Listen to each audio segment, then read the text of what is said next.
My name is Adam Carter, and I never thought I would tell this story out loud. I grew up in a small working-class town where people learned early to keep their heads down and mind their business.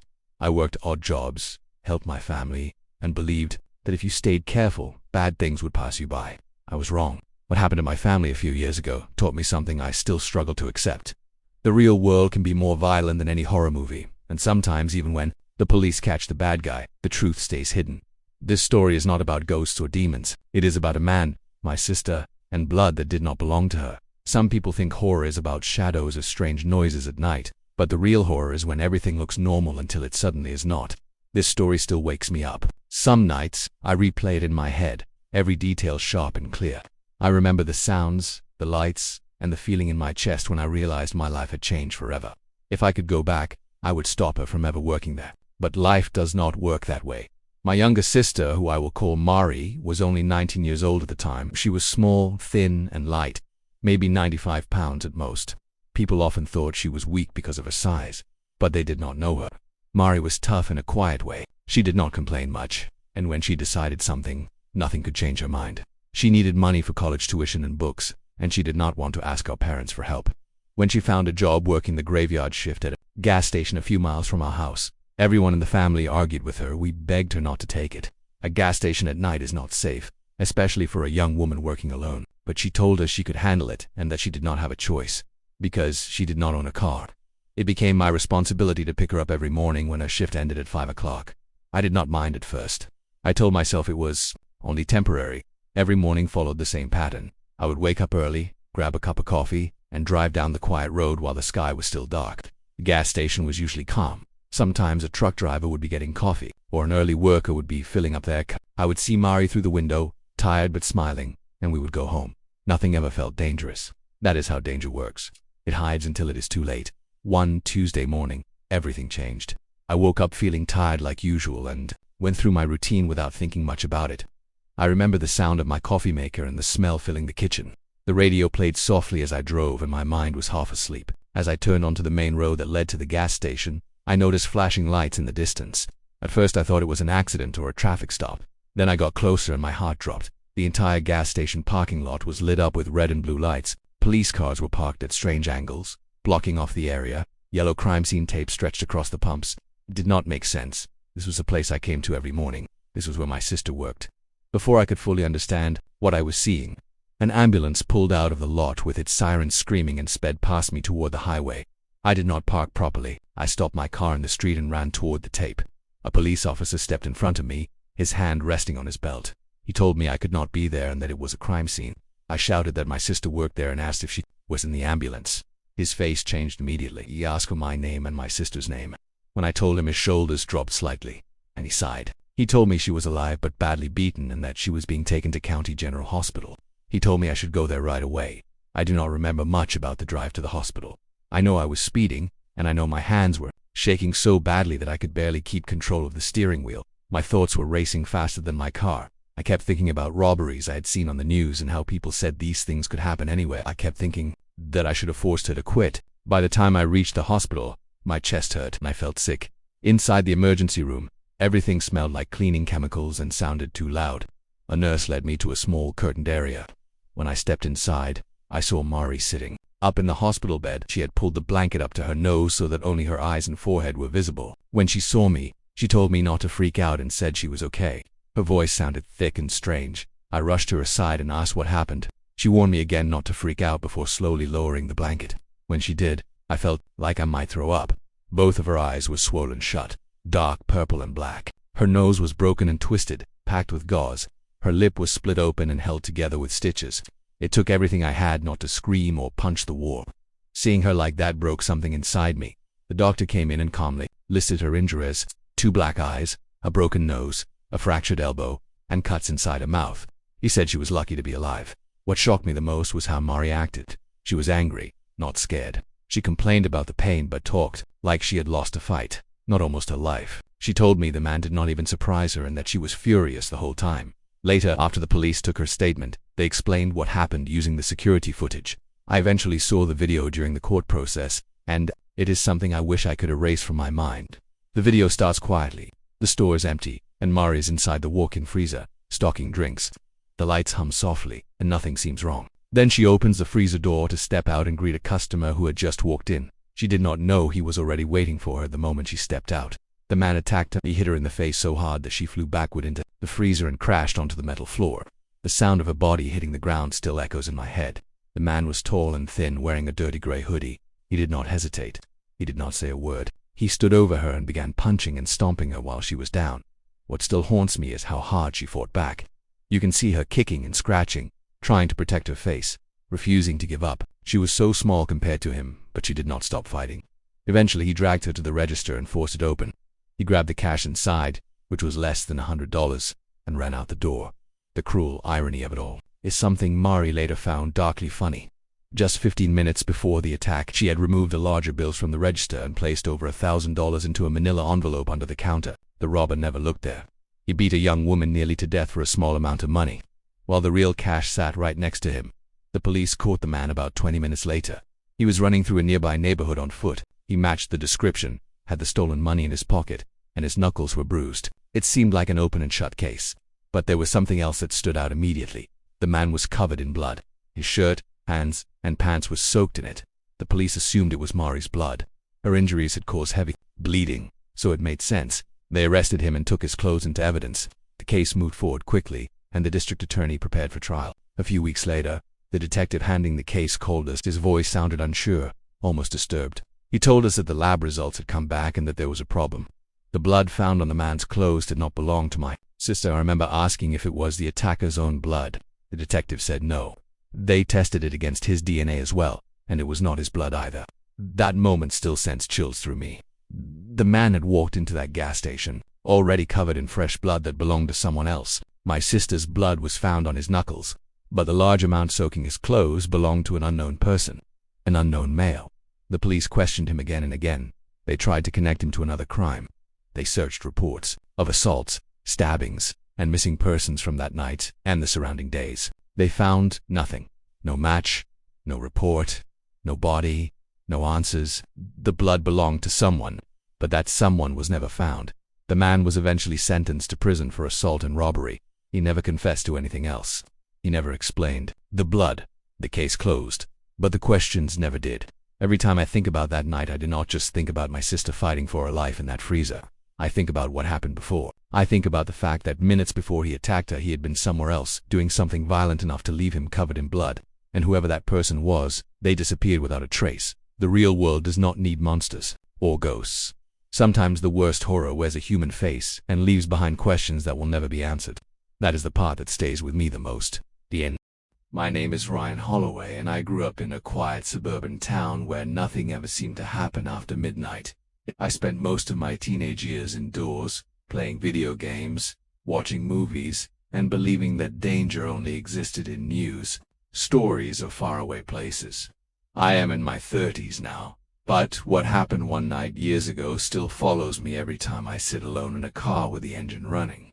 This is not a story I enjoy telling, but it is one that changed how I see people, silence, and safety forever.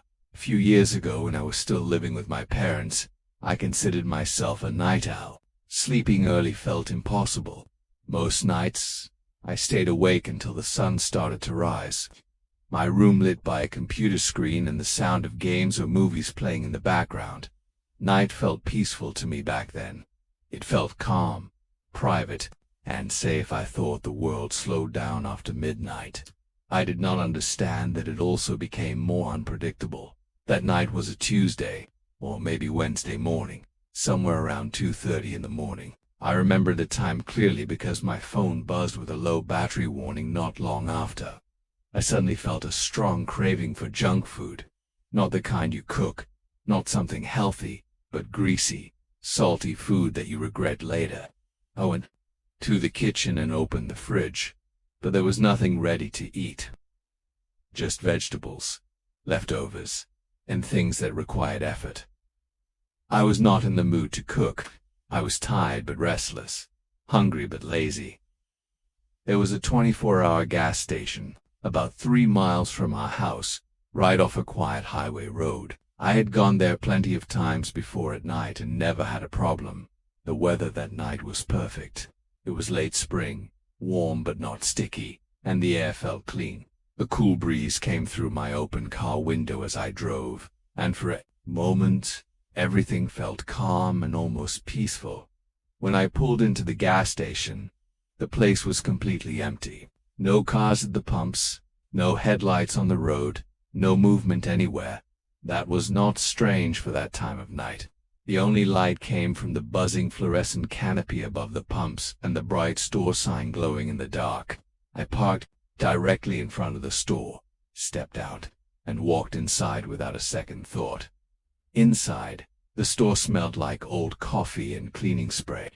I grabbed a hot dog from the roller grill, even though it looked like it had been spinning there for hours. I added a bag of chips and walked up to the counter. The clerk was an older man with tired eyes, standing behind the register and staring at his phone. He barely looked up when I paid. There was no conversation, no warning feeling, nothing strange at all. I walked back out to my car and sat in the driver's seat. Instead of driving home, I decided to stay in the parking lot and eat. I did not want to wake my parents with the sound of chip bags or the smell of food. I turned on the engine, connected my phone to the car's Bluetooth, and played some music, because the weather felt so good. I rolled my driver's side window down about halfway to let the cool air flow inside. I was only a few bites into my hot dog, staring at the empty road and letting my mind drift. The music was loud enough that I could not hear anything outside. I felt relaxed, comfortable, and completely unaware of what was about to happen. That moment of peace is something I think about a lot now, because it vanished so fast. Out of nowhere, something moved beside my car. I noticed it in my side vision first, just a shape where there had been nothing a second earlier. Before I could even turn my head fully, a man was standing right next to my driver's side door. He was so close that I could see the fabric of his hoodie clearly in the dim light. He tapped on my window.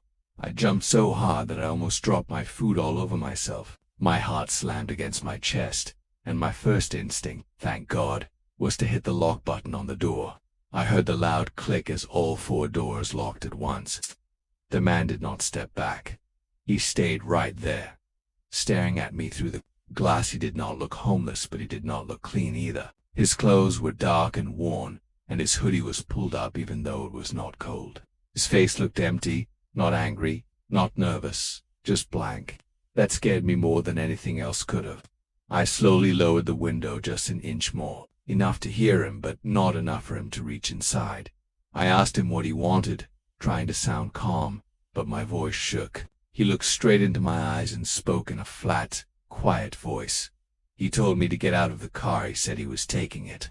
He said it like it was nothing, like he was asking for directions or the time. For a second, my brain froze. I could not understand what he had just said.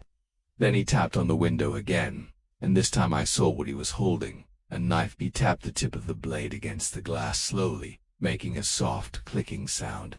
My stomach dropped, and cold fear spread through my body. I looked around the parking lot, hoping to see someone, anyone. It was silent. No cars passed by. No one stood at the pumps. The clerk was inside the store, probably still staring at his phone. I was completely alone. My thoughts raced. The car was the only thing protecting me. If I got out, there was no reason to believe he would let me walk away. Even if I gave him the keys, he felt unstable, unpredictable. My window was half open, and I knew that was a weakness. If he wanted to, he could try to reach inside or break it. The man stood just far enough back that he might not be noticed dizzily from inside the store. He was calm, but there was something tense about him, like he was ready to explode. I knew I had to act fast. I told him I would get out, and that he needed to give me a second. I reached down with my right hand and slowly unbuckled my seatbelt, making sure he could see me doing it. His eyes followed my right hand closely. He was focused on the door, waiting for it to open. What he did not see was my left hand already resting on the window control. The moment felt unreal, like time slowed down. I pulled the window switch up as hard as I could. The automatic window shot up fast. For a split second, the man did not react. Then his face changed. His eyes went wide, and his calm mask disappeared. He lunged forward and tried to shove the knife through the closing gap. He missed it by less than an inch. The blade scraped against the glass, making a loud, sharp sound that sent chills through me. The window sealed shut completely. He exploded with anger. He grabbed the door handle and shook it violently, screaming words I could not hear over the music and the pounding of my heart. The door stayed locked. I did not wait another second. I slammed the car into reverse and stomped on the gas. The tires screeched as I backed out of the parking spot. The man chased the car for a few steps, waving the knife and yelling, but he quickly stopped when he realized he could not catch me. He stood there, watching as I sped away, and as I turned toward the exit, I glanced at the store. The clerk was standing behind the glass, phone pressed to his ear, staring straight at the man. He had seen everything. That knowledge gave me just enough courage to slow down for one brief second as I passed the attacker. My hands were shaking. My heart was racing, but I looked him straight in the eye and flipped him off before speeding out of the lot and running the red light at the intersection. I drove straight home, checking my mirrors constantly, expecting headlights to appear behind me. When I got inside, I locked the door and called the police immediately. An officer arrived later to take my statement. He told me the clerk had already called as well. The man had run into the woods behind the gas station and disappeared. They never found him. That night ended years ago, but the fear never fully left. I no longer sit in my car with the engine running. I lock my doors the moment I get inside. I do not roll my windows down at night. Some moments change you forever, and that one changed me at the end. My name is Ethan Walker, and I grew up in a small town where long road trips were a normal part of life. I am in my 40s now, with kids of my own, but the memory of one night from my childhood still feels sharp and heavy. I learned very young that danger does not always rush or scream, and sometimes the quiet moments are the most terrifying. This story is the reason I never feel relaxed at rest stops, no matter how bright the lights look. I was around 12 years old when this happened. Back then, family road trips felt endless. There were no phones to stare at, no GPS voices telling us where to go, and no way to check messages or call for help easily.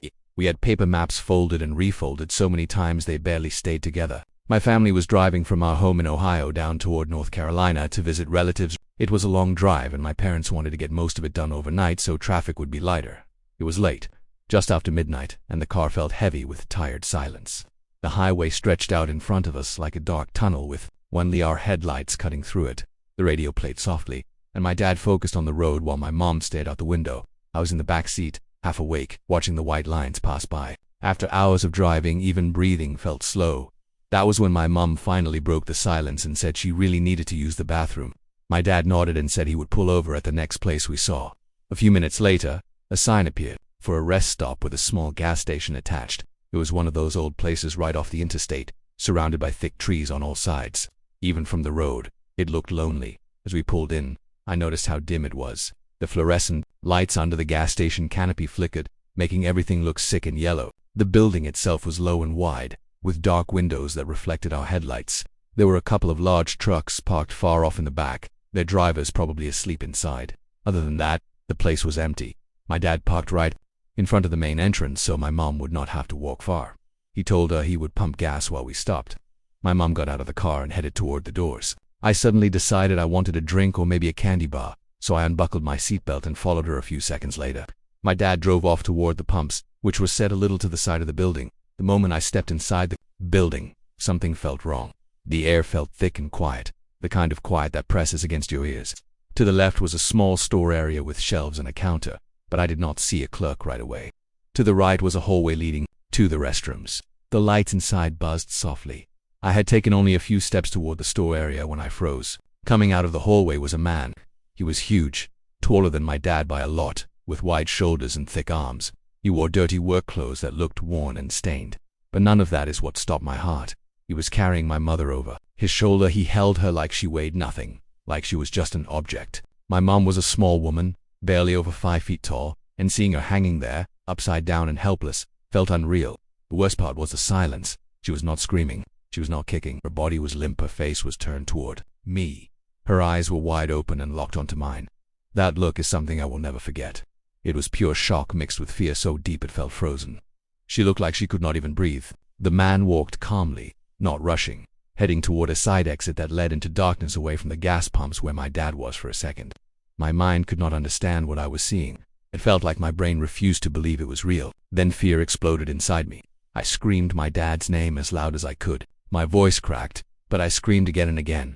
The man did not even react. He did not flinch. He just kept walking at the same slow pace. Behind me, the front door suddenly flew open. My dad had finished starting the gas pump and was coming. Inside, he saw me pointing. He saw the man. He saw his wife over a stranger's shoulder. My dad let out a sound I had never heard before, something between a yell and a roar, and he sprinted forward without hesitation. The man stopped walking. He did not turn to fight. He did not speak. He simply leaned forward and dropped my mom onto the hard floor like she was nothing. Without looking back, he pushed through the side door and disappeared into the night. My dad slid to his knees beside my mom, calling her name and checking her face. She was shaking uncontrollably and gasping for air. I stood there frozen until my dad yelled at me to lock the doors. I ran to the front entrance and locked them with shaking hands. We gathered together in the middle of the lobby, holding on to each other. The clerk finally came out from a back room, pale and confused. We yelled at him to call the police immediately. Then we ran back to our car, locked the doors, and pulled up right under the brightest lights near the entrance to wait. When my mom finally could speak, she told us what had happened. She said she went into the women's restroom and noticed the lights were off. She thought the switch was broken, so she stepped inside to feel for it. The man was already there, standing silently in the dark corner. The moment she stepped in, he grabbed her. He squeezed her so hard she could not breathe, which is why she could not scream. He told her if she made a sound, he would kill her. He was carrying her out to his car. The police arrived about 20 minutes later. They searched the woods and the road behind the building. They found tire tracks near the side exit, showing that a car had been waiting there. But the man was gone. We did not finish the drive that night. We went to the nearest town and stayed in a motel. None of us slept. We pushed furniture against the door. The next morning, my parents went to the police station. My mom looked through pages of photos, but she never found his face. He was never caught. After that night, our family had a rule. Nobody ever went into a gas station or rest stop bathroom alone. Not ever. Even now, decades later, I still feel sick when I see lonely rest stops at night. I always think about how calm he was, walking away with her, and how close we were to losing her forever at the end.